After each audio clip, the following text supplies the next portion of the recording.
O açude secou depois de décadas. O que encontraram, no fundo, chocou toda a cidade.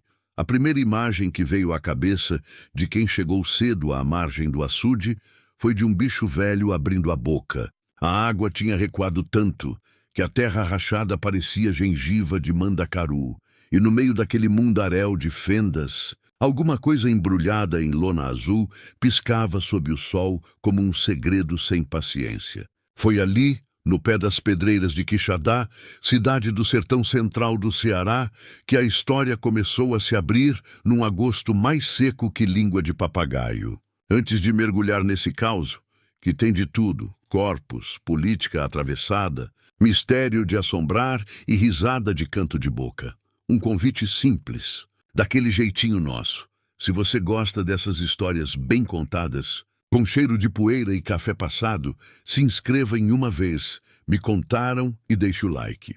Assim, a gente segue proseando toda semana e você não perde um capítulo. Diziam os mais velhos que o açude Cedro, lá para os lados de Quixadá, nunca tinha secado de todo desde o tempo de seus bisavós. Construído no finzinho do século XIX, entre pedras e promessas, o Cedro atravessou secas piores, rezas mais compridas e eleições renhidas. Mas naquele ano, o céu fechou a torneira como quem faz pirraça. O inverno foi uma garoa de nada, e a caatinga, triste, soltou um suspiro de poeira. Numa manhã de sábado, Zé Bento, homem de calça surrada e chapéu meio torto, guia de trilhas pelos monólitos de Quixadá, foi chamado por Dona Ritinha, que mantinha um bar de beira d'água chamado O Chinelo Virado. Era o ponto dos pescadores, dos curiosos, dos vereadores e dos sem assunto. Ritinha, mulher de voz firme e riso farto, apontou para o centro do leito que agora era chão fissurado. Olhe aquilo, Zé. Diga se aquilo presta. Lá longe, onde antes se pescava tucunaré grande, brilhava um retângulo azul coberto de lama seca. Zé Bento, de natureza curiosa e destino encherido, pegou um facão, amarrou a sandália com fiapos de câmara de ar e se meteu açude adentro, a passos que estalavam como biscoito velho. 2 garotos, filhos de Severino Caroço, foram atrás só para ver, e mais uns 3 desocupados acharam de acompanhar, porque novidade em cidade pequena voa abaixo e aterrissa na praça. Quando chegaram perto, o cheiro falou primeiro. Não era de peixe podre, nem de pneu queimado. Era um doce enjoado de demorado demais, cheiro de coisa que ficou esperando ser encontrada. Zé Bento botou a lâmina por baixo da lona e, com cuidado de quem aprende com a própria vida, puxou um canto. O sol bateu num plástico preto, daqueles de saco grosso, amarrado com um nó cego. Deu um estalo de ranger no silêncio. Isso é coisa que a gente chama a polícia, disse Dona Ritinha, que tinha vindo atrás sem dar notícia. Ela não esperou resposta. Botou o celular para trabalhar, discou para o 190 e pela primeira vez falou baixo no barulho da manhã. Em meia hora, a notícia já tinha rodado a cidade. A viatura chegou com sirene preguiçosa, trazendo o sargento Pacheco, que nasceu em Choró, mas era conhecido como Pachequinho, por causa da voz, fina quando se irritava. Ele mandou todo mundo afastar, botou luvas de supermercado que encontrou no porta-luvas, estava sem as oficiais, e com jeito abriu o saco. Era um corpo, deitado no plástico como quem dorme mal. Não dá para dizer de quem, nem de quando, mas dava para ver que era gente e que tinha sido dada sumiço sob segredo de poço. A cara já não era cara, mas os ossos contavam uma história que ninguém queria ouvir. A notícia correu mais que dinheiro de prêmio.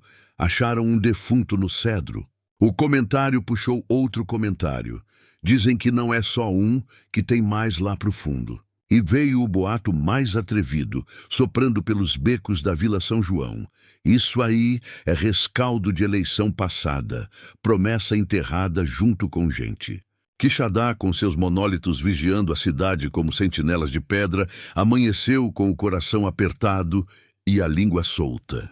A feira da José de Barros virou assembleia, com dona de banca, menino de recado e velho de rede. O prefeito, Anselmo Campelo, Homem de verbo fácil e cabelo arrumado, como se dormisse em berço de barbeiro, apressou uma coletiva. Falou e não disse quase nada.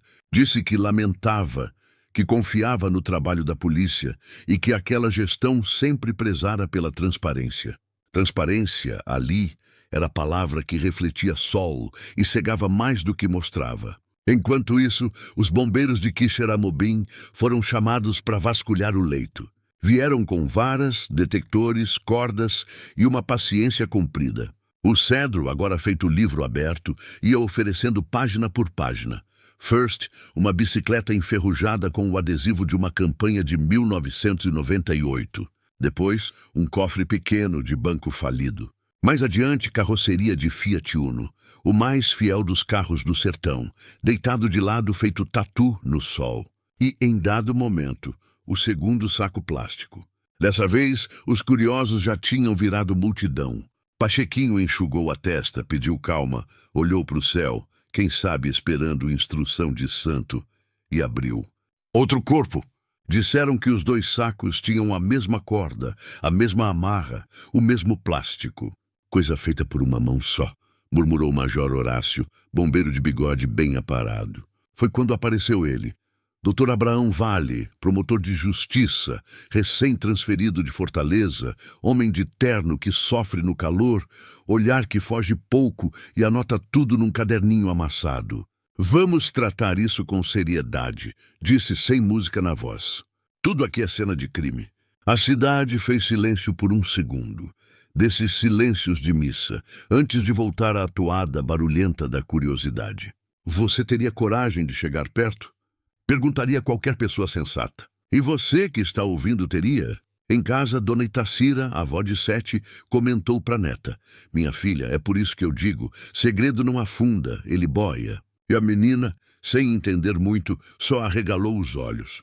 Quixadá tem nome de assobio, vento que tropeça nos monólitos e se espalha em forma de história.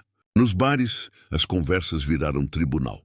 No chinelo virado, a parede com camisas de times locais viu a freguesia dobrar. O rádio de bancada, sintonizado na cultura AM, não parava de trazer gente para falar. Veio ex-vereador jurando que, na nossa época, não tinha isso. Veio líder comunitário, lembrando de desaparecidos dos anos 90. Veio Dona Cícera, do bairro Campo Novo, jurar que sim, senhor, o filho dela, o Léo, sumiu numa noite de 2002, quando a polícia andava ocupada demais com política e de menos com as pessoas. Dr. Abraão Vale pediu silêncio e documentos. Pediu que quem tivesse parente sumido fosse ao Ministério Público. De repente, uma fila se formou que nem dia de vacina. Gente com foto amarelada, recortes de jornal, boletins de ocorrência com carimbo molhado, olhos que reclamavam tempo. No fim do primeiro dia, havia 8 nomes possíveis para 2 lonas. O Cedro, sem uma gota, virou espelho do que a cidade não queria ver. Do outro lado da praça, num escritório decorado com 2 quadros de vaquejada, o prefeito Anselmo ajustou a gravata, atendeu o telefone de gente importante e, depois que desligou, ficou com os olhos perdidos num ponto entre uma planta de plástico e a parede. Quem entrou foi o secretário de obras, conhecido por todos como Toinho das Pedras. Homem magro, nariz que aponta, sorriso que mede. Prefeito, esse negócio do Cedro, a gente vai segurar como? Anselmo, que tinha se saído de tanta coisa com retórica e abraços, percebeu que palavra ali era pouco. Vamos deixar a polícia trabalhar, repetiu, como quem recita mantra. À tarde, o terceiro saco apareceu meio enterrado, como quem não quer conversa. Dessa vez, a cidade já não queria ir ver. Estranha habilidade tem o ser humano. Acostuma com o espanto. O terceiro corpo trazia, ainda, um pedaço de tecido preso ao pulso. Era de uma camiseta da campanha de Vicente Paraíba, 2004, valorizando o nosso povo. Vicente, figura histórica de Quixadá, tinha sido prefeito, depois deputado. Morreu em 2011 de causas naturais, num hospital em Fortaleza. Foi lembrado como bom de promessa, firme de olhar, um cabra do povo. A camiseta no pulso do corpo, porém, parecia pedir outra leitura. Os jornais estaduais desembarcaram na cidade. Câmeras, microfones, drones fazendo barulho de mosquito gordo. A repórter de cabelo impecável perguntou a Zé Bento, que por sorte estava por ali: "O senhor acredita que esses crimes têm relação com política?" Zé Bento coçou o queixo. Escolheu a palavra com cuidado de quem escolhe fruta na feira. "Minha filha, por aqui até o fio de roupa no quintal tem relação com política. Agora, se é de hoje ou de ontem, aí é que eu não sei." Enquanto isso, no bairro Carrascal, uma senhora que todo mundo chamava de Mãe Eloá acendeu velas para o anjo da guarda e aconselhou meio mundo: "Não se brinca com segredo de água." Mãe Eloá tinha fama de risadeira e parteira. Tinha visto muito corpo vir ao mundo e uns poucos partir de forma errada. Diziam que ela era amiga do invisível, daquilo que o olho não vê e o coração inventa. Naquela noite, Eloá sonhou o que há muito não sonhava. Um bezerro branco correndo pelo leito seco, com uma corda azul amarrada no pescoço, e atrás dele um homem sem rosto soprando um apito. No dia seguinte, foi a vez do quarto saco. E com ele, a primeira pista firme. Dentro, junto dos restos, uma aliança gravada por dentro com a inscrição ZNA 1206-2001.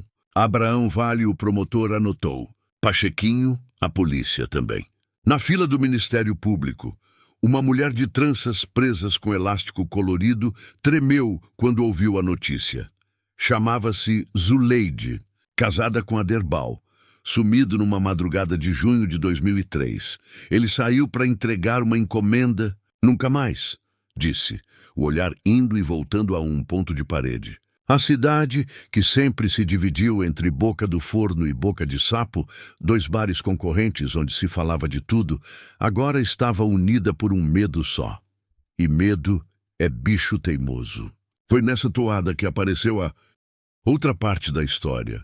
A construtora Mandacaru, paulista de empresa, sotaque de número, com contrato recém-assinado para erguer um loteamento de alto padrão na ribanceira do Cedro, com vista para o pôr do sol mais lindo do sertão. O projeto tinha a aprovação da Câmara e do prefeito. Tinha promessa de emprego, promessa de escola, promessa de asfalto novo. Tinha também agora um incômodo. A terra rachada guardava gente.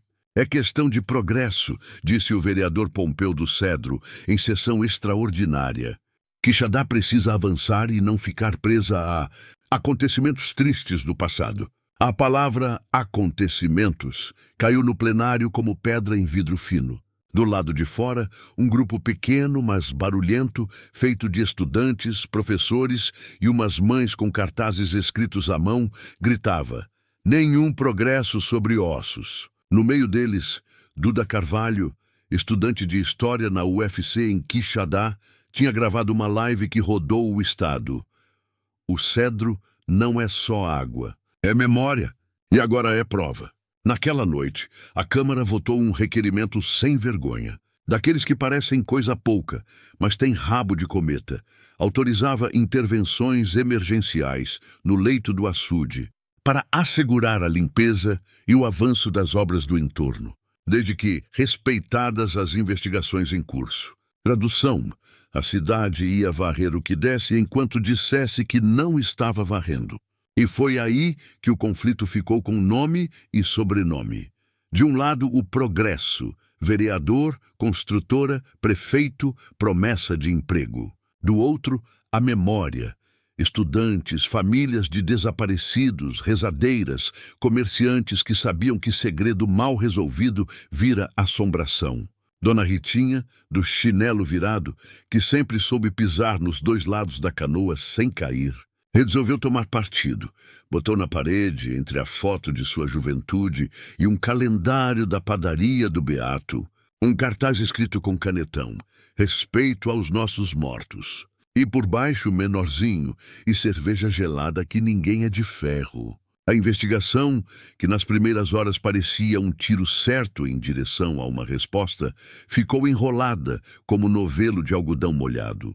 Os corpos não falavam, ou falavam baixo demais. Abraão Vale conseguiu trazer de Fortaleza uma equipe de peritos. Gente de jaleco, lupa e silêncio. Coletaram amostras, mediram, compararam dentes com fotos antigas, cruzaram dados. A ciência também tem seu tempo, que às vezes desafina com o tempo da política.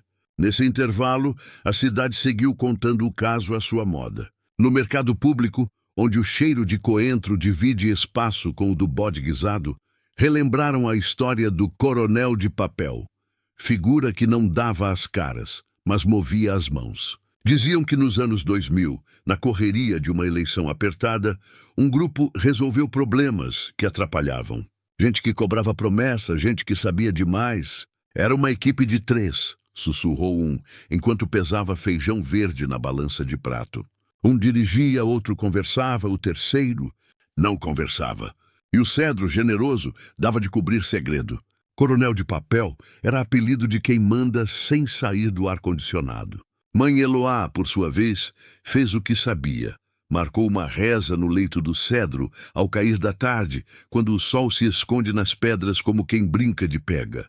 Veio gente simples, veio curiosidade, veio fé com sandália de borracha. Acenderam velas e cantaram baixo. Eloá pediu licença aos mortos. Pediu que viessem em sonho, se quisessem, e contassem seus nomes. Alguém riu, outro se irritou. Isso é papo, dona. Ela olhou sem brabeza. Se você não acredita, tudo bem. Mas fique em silêncio, que tem gente aqui precisando ouvir. E seguiu, arrematando. Quem zomba de vela, apaga a própria. No mesmo dia, o prefeito Anselmo foi à Fortaleza se encontrar com um diretor da construtora Mandacaru. A conversa ninguém gravou. Mas à noite, num grupo de WhatsApp, Quixadá acontece, vazou um áudio de alguém que jurava ter ouvido. É para resolver logo. O que tiver de tirar, tira. O povo esquece rápido. Áudio de WhatsApp é a invenção moderna que carrega a velha tentação, a de acreditar no que combina com o nosso medo. No entanto, o que ninguém esperava era o que apareceria no quinto saco. Dentro, além dos restos, uma carteira sem dinheiro e com um documento plastificado, uma habilitação.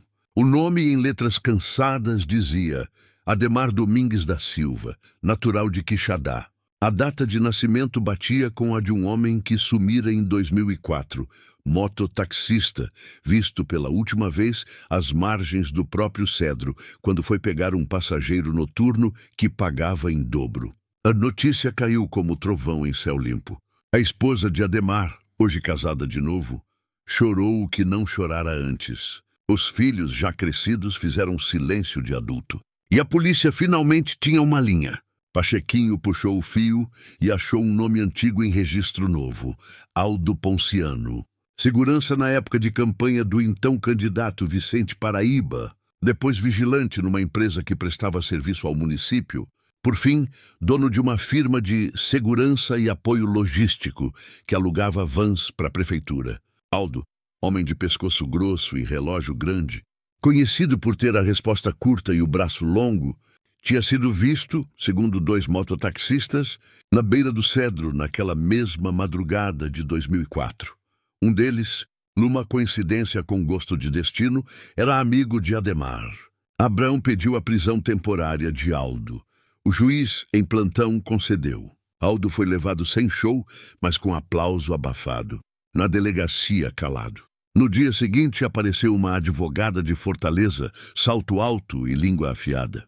Meu cliente é inocente. A prisão é um absurdo. Dizia assim com letras maiúsculas na voz. E os jornais, que andavam com fome de assunto, comeram. Enquanto a cidade tentava entender, Duda Carvalho, a estudante de História, encontrou nos arquivos do jornal Monólito uma matéria velha de 2004 sobre um comício no bairro Baviera. A foto mostrava, no palanque, Vicente Paraíba com pose de campeador, e 2 passos atrás, Aldo Ponciano, magro que só ele, mas com o mesmo olhar de quem calcula distância. Duda publicou e a imagem correu como rede de pesca lançada no lugar certo. Já ouviu algo assim por aí? Diria a gente nessas alturas, como quem pede companhia no espanto.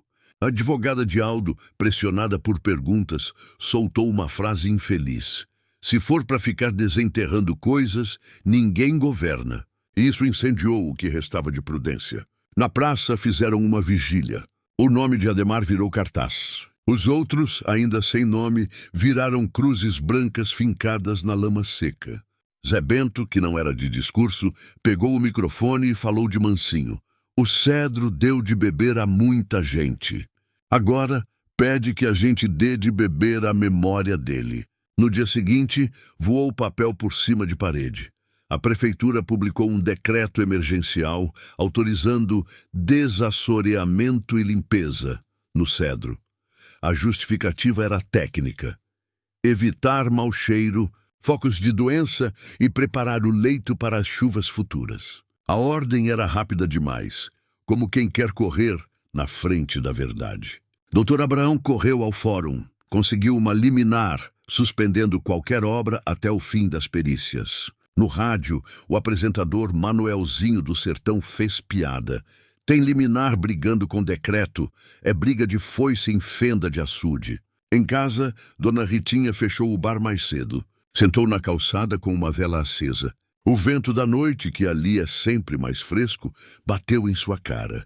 Ela, que já tinha trazido muita gente de volta à vida, com um prato de tripa e uma conversa, rezou baixo: que a verdade não morra de sede. A ciência, por fim, trouxe respostas. O IML de Fortaleza identificou, a partir da arcada dentária e de um fragmento de DNA, que um dos corpos era de Ademar Domingues. O outro, com a aliança gravada ZNA, provavelmente era de Aderbal, marido de Zuleide. As famílias, com dor nova e antiga misturadas, fizeram velórios discretos com meia dúzia de coroas de flor e muitas mãos no ombro. A cidade, que vê tudo, respeitou como pôde. Com nomes na mão, Abraão Vale voltou um passo e puxou o mapa político de 2001 a 2004. Eram anos de concorrência braba entre dois grupos, o de Vicente Paraíba e o do então prefeito de Quixadá na época, rival antigo, chamado Damião do Açude, alcunha de campanha, claro. O período tinha sido de obras em ritmo acelerado, favores em caderneta e promessas em carro de som. Aldo Ponciano, nesse quebra-cabeça, aparecia nas duas fotos, segurança de um lado, apoio logístico do outro. Homem que atravessa rua sem olhar. O coronel de papel, se existisse, não aparecia em foto nenhuma. Mas seu sopro parecia passar pelas páginas. Foi quando apareceu o cofre. Não aquele pequeno que os bombeiros tinham pescado, mas outro, grande, caído de boca para baixo num recanto rasgado do leito, perto de onde a água costumava ser funda. 2 trabalhadores da prefeitura, ignorando a liminar como quem finge não ver placa de proibido estacionar. Foram lá com pá e alavanca. Ao virarem o cofre, uma chapa arrebentou e revelou dentro papéis embolorados, uma fita de vídeo VHS e, curiosamente, um apito de metal, daqueles de juiz de futebol. A fita VHS virou peça de museu. Ninguém tinha mais videocassete. Mas São Quixadá é terra de acumuladores carinhosos. Um professor de educação física, seu Ramiro tinha em casa guardado um aparelho Funai antigo para ver as fitas do Fortaleza Esporte Clube, campeão de 2000. Levaram a fita para a casa de Ramiro, juntou-se um pequeno grupo. Duda, Zé Bento, Manuelzinho do Sertão, Dona Ritinha e um investigador newtoniano, curioso por profissão. Ligaram o aparelho com medo de que um fio de fumaça denunciasse a antiguidade. E a fita, tal qual memória teimosa, rodou. O que se viu ali não era filme de assombração, mas assombrava. Imagens de campanha num pátio aberto, rostos borrados, voz de narrador exaltando promessas. Depois a imagem corta. Aparece um quarto mal iluminado, uma cadeira no centro, um homem sentado de cabeça baixa e uma voz que manda: fale. O homem, com voz embargada, fala de um acordo para calar uma denúncia.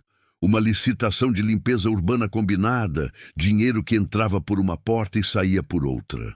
Fala de nomes, mas a fita judiada mastiga a parte. Em seguida, entra um sujeito de camiseta regata, rosto só de perfil, e no pescoço, pendurado no cordão, o tal apito de metal. Ele dá uma porrada na mesa. A fita corta, fim. Isso presta? Pergunta Manuelzinho, com medo de estar vendo coisa demais. Duda segura o ar por 2 segundos e diz: presta, presta muito, o apito. A gente tem um apito.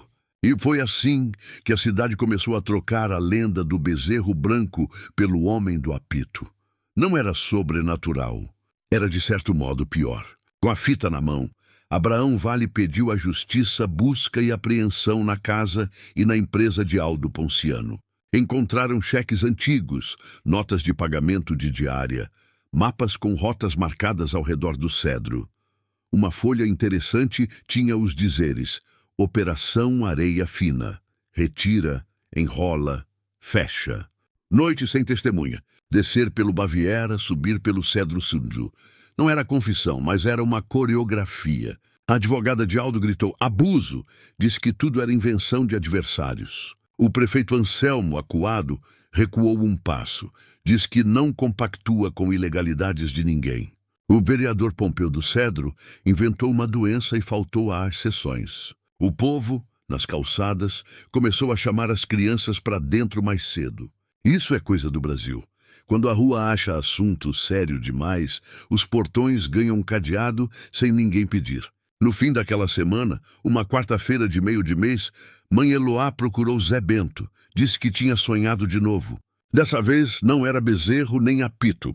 Era uma mão saindo do chão, com um anel, e apontando para as pedras do santuário da Mãe Rainha, que fica na serra ao lado, de onde se vê o cedro cabisbaixo. É lá que está a chave, disse ela, sem explicar de que porta. Zé Bento, que aprendeu a ouvir quem a cidade costuma descartar, subiu a serra de madrugada com uma lanterna e o coração meio bobo. Não achou chave nenhuma, mas achou uma marca recente de pneu num caminho de pedra, lugar que carro de gente sensata não passa. Anotou sem saber por quê. Ao descer, olhando o cedro por cima, teve a impressão de que as fendas no chão desenhavam letras. Parecia bobagem, mas a gente sabe como a cabeça brinca quando a vida quer recado. À tarde, a polícia recebeu uma denúncia anônima. Um galpão antigo, na estrada do açude do Pedregal, vinha recebendo carros de madrugada. Fomos até lá. Digo fomos porque a cidade inteira estava lá com o olhar. Encontraram barris de óleo, lonas, cordas e um quadro de avisos com 4 nomes escritos a giz: Aderbal, Ademar... Os 2 últimos com interrogação do tamanho do silêncio da gente. Abraão respirou fundo e decidiu. Pediu a prisão de mais 2. Um era Badu Caxias, motorista de campanha em 2004, hoje gerente do almoxarifado da prefeitura. O outro, Jailson Preá, dono de uma borracharia que virava base de operação. Os 2 negaram. Disseram que só faziam pneu, que de madrugada era quando tinha movimento. A cidade, que conhece seus filhos, recebeu com um sei. No chinelo virado, a cerveja gelada fez para a um caldo de mocotó mais grosso que conversa de político. Dona Ritinha observava sem dizer quase nada. Quando falaram da fita, ela comentou: o homem do apito. Meu pai tinha um apito desses. Jogava pelada no campo do Baviera. Dizia que apito bom a gente não perde. E ficou olhando para o nada, como quem tenta pescar lembrança num açude que secou. O tempo, impaciente, ameaçou chuva. Nuvens se juntaram por 2 dias. O vento mudou. Os pássaros fizeram barulho. No terceiro, nada. A cidade sentiu falta até de um chuvisco. Era como se o céu dissesse: esperem, e fosse embora. O cedro continuava escancarado, cobrando o que lhe deviam. A perícia cruzou mais um nome: o terceiro corpo. O do apito no vídeo talvez fosse Joãozinho de Mandala, rapaz tido como sumido, que trabalhara como segurança de comício e foi visto pela última vez discutindo com um homem de regata num bar da Vila dos Transportes. Não deu para fechar 100%. A família não tinha DNA disponível, mas o retrato do rapaz, colado no poste com fita adesiva, ganhou uma vela aos pés. No fórum, a audiência de custódia de Aldo Ponciano virou show. Gente na porta, grito, jornalista escorregando em fio de microfone. Aldo entrou ainda maior, como se o ar-condicionado da sala alimentasse sua postura.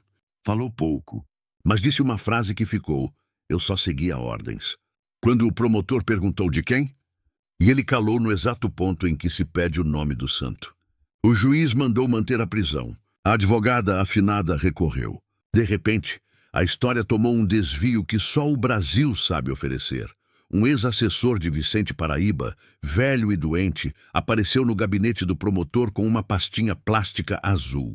Dentro, recortes, anotações e uma foto desbotada feita com câmera descartável. Mostrava um carro à beira do cedro, noite, faróis acesos e, ao fundo, um homem soprando um apito. Guardei isso por medo e por vergonha, disse o homem. Agora, com a idade, a gente quer dormir. A foto, embora ruim, mostrava um detalhe. O apito tinha uma deformação perto da argola, como se alguém tivesse batido o metal com pressa. O professor Ramiro, que também era juiz de futebol amador, confirmou. É apito Fox 40 dos antigos. Esse amassado aqui não é comum. A polícia voltou à casa de Aldo. No fundo, numa caixa de ferramentas, acharam um apito velho. Tinha o mesmo amassado. Tinha o mesmo som, testaram. O som encheu a sala com uma lembrança desagradável, um grito sem garganta. Era o mesmo. A cidade, se pudesse, colocaria as mãos nos ouvidos. O caso parecia fechado como tampa de garrafa.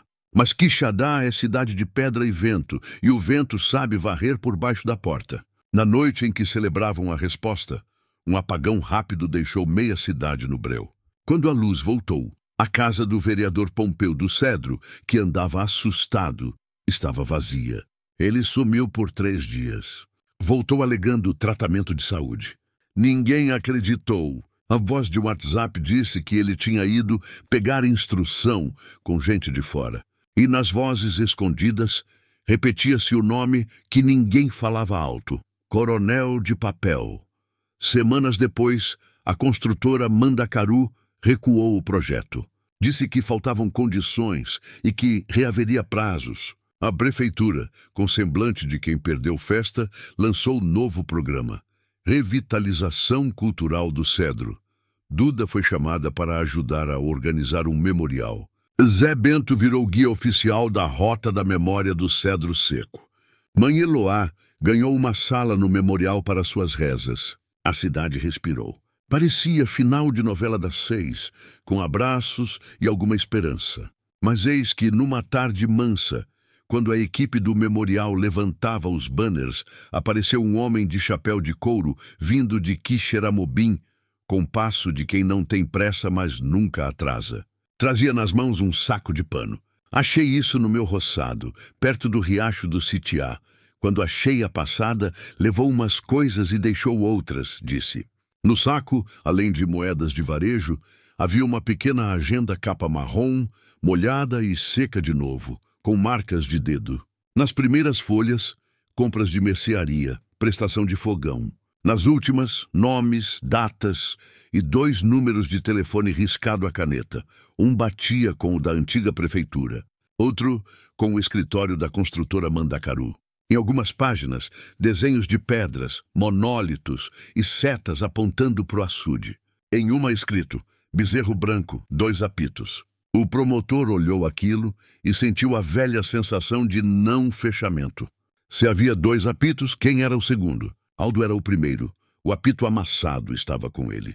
O segundo, talvez, ainda soprasse por aí. Na noite desse mesmo dia, Zé Bento contou que em sua última trilha pelos monólitos da Serra do Estevão, ouviu, no vento que passava nas pedras, um som curto, igualzinho a apito.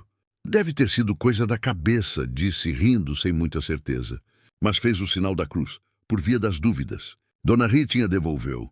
Se apito fosse só para jogo, o mundo estava resolvido. A chuva prometida continuou a brincar de esconde-esconde até o fim do ano. Quando veio, veio de uma vez. O cedro engoliu suas fendas, alisou sua pele rachada e os monstros voltaram para o fundo, os de carne e os inventados. No memorial, uma placa de ferro traz o dizer: a água cobre, a memória descobre. E ao lado, em letras pequenas, um convite: se você souber de algo, conte. O cedro escuta.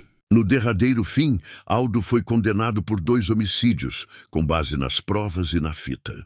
Badu pegou pena menor por participação. Jailson, absolvido por falta de prova, voltou à borracharia mais calado do que nunca.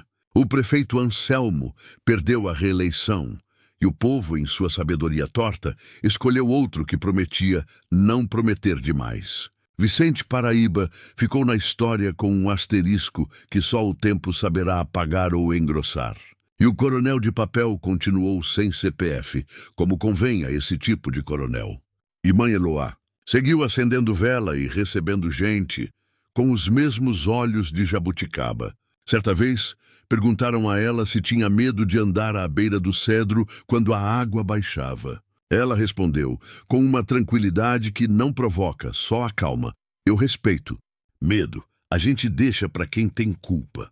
Quixadá, cidade de pedra e vento, voltou ao seu compasso. O cedro, de vez em quando, sussurra na beira. Não é voz de morto, é barulho de água falando com pedra. E a gente aprende a escutar. Porque, no fundo, e isso vale para qualquer açude, qualquer cidade, o que se enterra sem nome, uma hora pede batismo. E o que se embrulha em lona cedo ou tarde, desafia sol e língua. Se você chegou até aqui, me diga, já viveu algo parecido? Já ouviu um segredo da sua cidade, tentando falar pelo vão das portas? Conte nos comentários e não esqueça de se inscrever no canal e curtir o vídeo. Tem sempre mais história vindo por aí. E como diria seu Ramiro, juiz e professor, se a gente não apita, a bola corre para o lado errado. Entre a água e a pedra, quem manda é o tempo.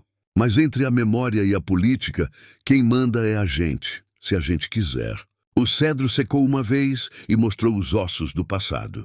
A pergunta que fica é se a cidade aprendeu a nadar na própria verdade quando a água voltar.